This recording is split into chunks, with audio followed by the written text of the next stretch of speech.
CBS News. I'm Harley Carnes. No reasons to smile about today's economic news. Consumer spending is coming in weaker than expected. It's one reason job creation slowed and unemployment stays high. At Standard & Poor's, Mark Zandi says new unemployment check applications bounced back up last week to 424,000. Anything over 400,000 a week indicates that the job market is still soft. We need to see consistent below 400K per week before I think we can conclude that the job market is off and running. Worse yet, the annual economic growth rate, just 1.8%, which economists say indicates things may be slowing down.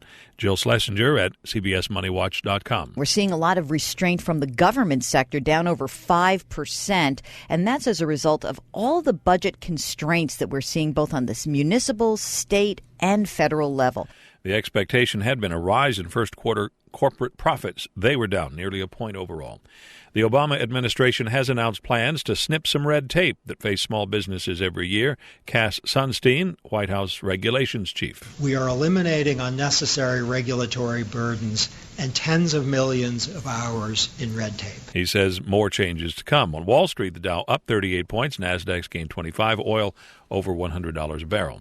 The slow process of recovery from the tornadoes is underway in several states. CBS's Ben Tracy in Joplin, Missouri. Really, it's about giant piles of rubble and removing cars that are not drivable and cutting down what's left of trees. There are wide swaths of this city that will just have to be leveled. Death toll up to 125. The number unaccounted for there, 232. Alleged war criminal Ratko Mladic has been arrested in Serbia and is to be tried in international court for the slaughter of 8,000 Muslims in Bosnia 1995. James Dobbins at the Rand Corporation. His arrest makes it more likely that Serbia will join the European Union, that tensions both in Bosnia and in Kosovo can be more satisfactorily addressed. 7 American service members have been killed in Kandahar, Afghanistan, near the Pakistan border. Powerful bomb explosion also took 2 Afghan policemen. 20 years after the first Gulf War, the National Infantry Museum near Fort Benning has hosted a tribute to the 382 men and women who died in Desert Shield and then Desert Storm. It was essentially a 30-day air campaign followed by a blitzkrieg of 4 days on the ground.